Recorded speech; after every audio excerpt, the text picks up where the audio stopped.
States across the nation are kicking off 2014 with really good news, actually. So far, about 19 of them have some bragging rights, a budget surplus. Indiana is one of them, and its Governor Mike Pence joins us now for this Fox Business exclusive.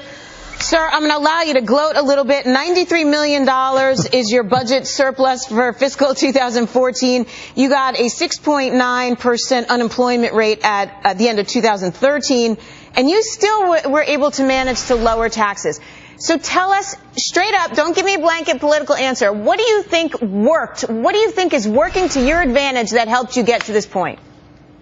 Well, thanks for the opportunity. I really think it's just been a consistent pattern in Indiana about putting fiscal responsibility first for a number of years. I was elected a little more than a year ago. We said that we believe that fiscal integrity is the foundation of our prosperity, and so we said we're going to pass another honestly balanced budget. We're going to invest in increased funding in schools and in roads.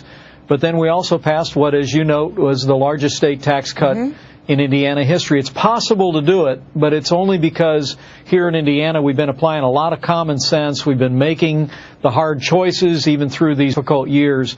And that's why we're posting the end of this fiscal year probably $100 million surplus and $2 billion in our reserves. But somehow you sold this to your people, too, because, you know, we start to talk about cuts. I'm from New Jersey. You know, they'll come cut your legs off if you talk about cutting anything from my home state. So you somehow were able to convince the people of Indiana that all this stuff works to the benefit of our future. How'd you do that? Well, obviously, I think Hoosiers are the best people on earth. And oh, no, I got to defend my Jersey people now. Come on. Yeah, thanks, of course.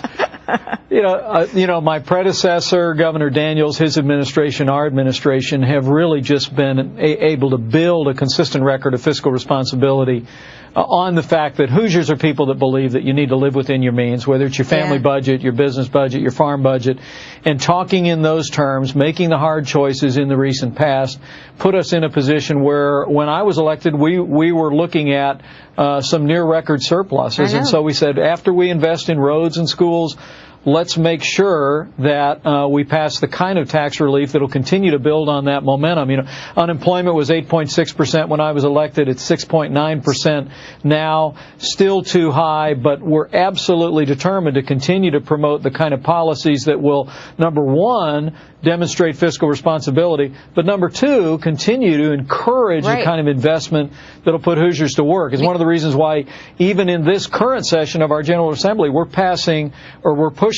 more tax reform, more education innovation, that in addition to being a right-to-work state, a low-tax state, and a balanced budget state, we think makes Indiana an attractive investment. And I think Washington could really take some notes here, because all of that is really what we need extrapolated out of Indiana to come out of Washington the next time our congressional leaders get together. What do you do with the money now with this surplus? You have this $93 million. What are you going to do with it? Well, again, as I mentioned, now we're in an important debate. Do you give it back to the people, or do you hold on to it for a rainy day? I mean, you do have an underfunded public pension out there, too. Well, our pension is funded fairly strongly, north of 80%. I will tell you that what we're driving at today is to make the kind of tax reform measures. We're talking about changing our business personal property tax. We're talking about changing the corporate taxes. We want to make Indiana even more attractive for the kind of investment that will create jobs, even while we invest additional resources into infrastructure. You know, Indiana has the best location in America for a business. We're the crossroads of America, but we got to have the roads to back it up, and so we're driving toward that. But to your point about Washington, D.C., you know, what Indiana's been doing now for the better part of 10 years is we've been rolling our sleeves up. We've been focusing on what works. We've been focusing on government as good as our people, living within our means, promoting economic freedom, and it's working. I hope they're listening, sir. Before I let you go, I got to ask you about propane. You guys have seen prices practically double. I mean, what would you like the White House to do about this? Because, man, it's not getting to your people. Yeah, well, I joined a number of governors across the Midwest today, Republicans and Democrats, calling on this administration to take all action available to the administration to ease what is a very serious shortage of propane. We've taken action here at the state level to make it more possible to transport propane with regard to the divisible load standards. We've also encouraged farmers, and I encourage all of your viewers that work in the farm space, is go out to that propane tank. If you don't have livestock, go out and check your tank, and if you've got excess reserves that you're not using in the winter, call your supplier, have them come and get it back into the marketplace, because what we're really dealing with right now is a shortage of supply. So yes, today we called on the administration to take all available action, but at the end of the day, we're going to continue to look for ways that we can get more propane supply into the marketplace, because 500,000 Hoosiers heat their home with propane.